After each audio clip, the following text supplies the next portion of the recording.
தாரக மந்திரங்கள் என்று சொல்வார்களே,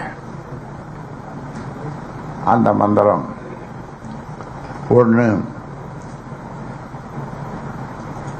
தந்தை சொல் மிக்க மந்திரமில்லை.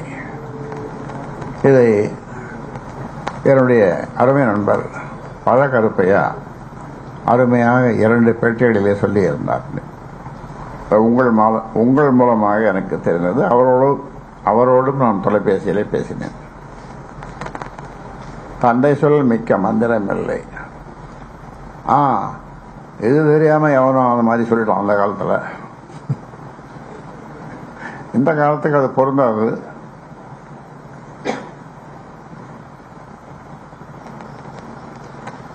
தந்தைக்கு பிறகே தனையன்,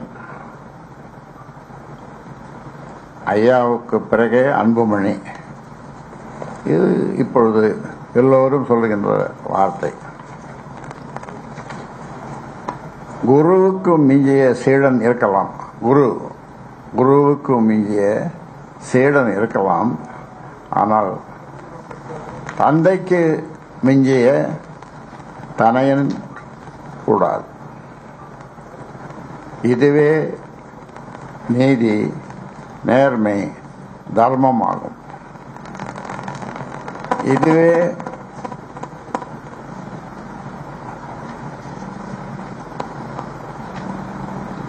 உலகியல் நியதியும் ஆகும்.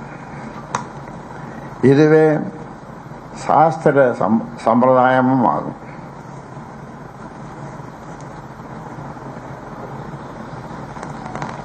எனது மனக்குமரல்கள் என்னை எங்கள் குலசாமி என்று சொல்லிக்கொண்டே என் நெஞ்சு கொலைகளில் குத்துகின்றார்கள். என்னை குலசாமி என்று சொல்லிக்கொண்டே என் நெஞ்சு கொலைகளில் குத்துகின்றார்கள். எங்களுக்கு எல்லாம் ஐயாதான் என்று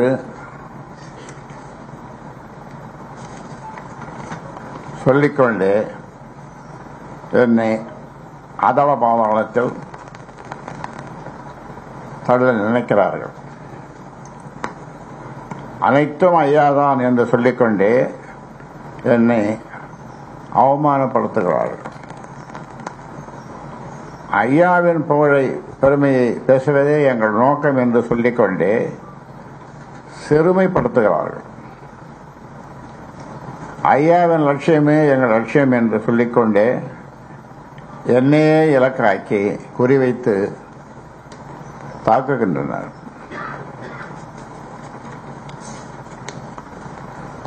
இதையெல்லாம் நான் உருவாக்கிய சமூக ஊடக பிரிவும் வலைத்தளங்களின் மூலம் எனக்கு எதிராக செய்கின்றனர். என் கைவிரல் கொண்டே என் கண்ணை குத்திக்கொண்டேன். என் கைவிரல் கொண்டே என் கண்ணை நான் குத்திக்கொண்டேன்.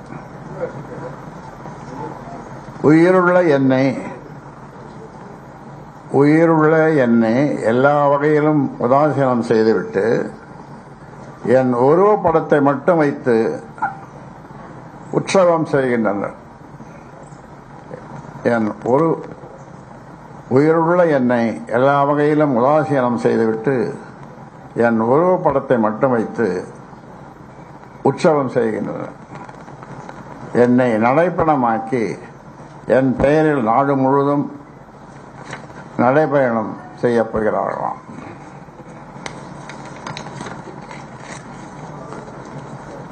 இது எல்லாமே நாடகம். அதில் ஒவ்வொருவரும் நடிகர்களை.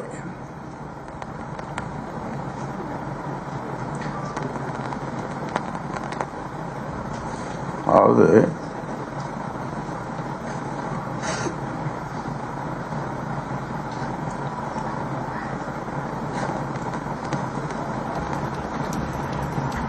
ஏழு வருஷத்துக்கு முன்னாலே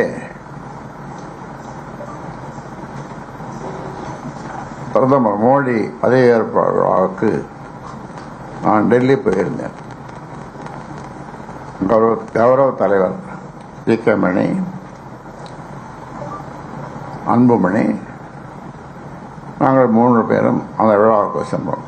அதன் பிறகு அங்கிருந்து அவர் தங்கிய அவர் வீட்டிலிருந்து கிளம்பி வரும்பொழுது,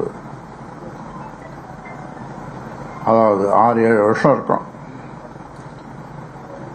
அவர் சொன்ன வார்த்தை, அப்பா நான் இந்த கட்சியை பார்த்துக்கிறேன், அப்பா நான் இந்த கட்சியை பார்த்துக்கிறேன் அப்படின்னு. எனக்கு ஒன்றும் புரியல. விமானத்தில் ஏறினோம். அவர் இருக்கையில் பின்னாலே அவர் உட்கார்ந்தார்.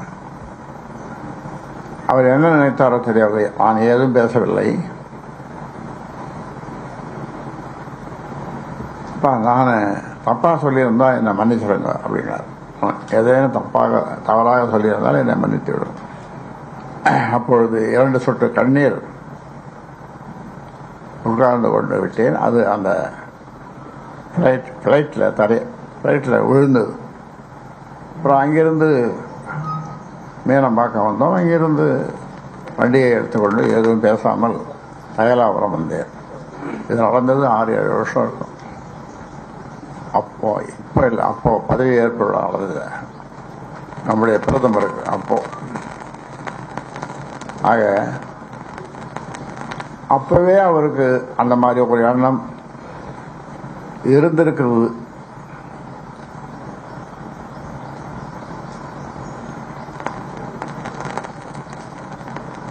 அதன் பிறகு அவர் எப்படி தலைவரானார் என்பதை உங்களுக்கு சிலருக்கு தெரியும், சிலருக்கு தெரியாது. ஒரு நாள் ஒரு மனசு சங்கடமா இருந்தது. எங்கே யாரையும் பார்க்காத எங்கேயாவது ஒரு இடத்துல போய் 8 நாள் இருக்கலாம் என்று கல்டான் ஹோட்டல், அந்த மகாபலிபுரம் அந்த ரோட்டில் இருக்கிற கல்டான் ஒரு ஹோட்டல்,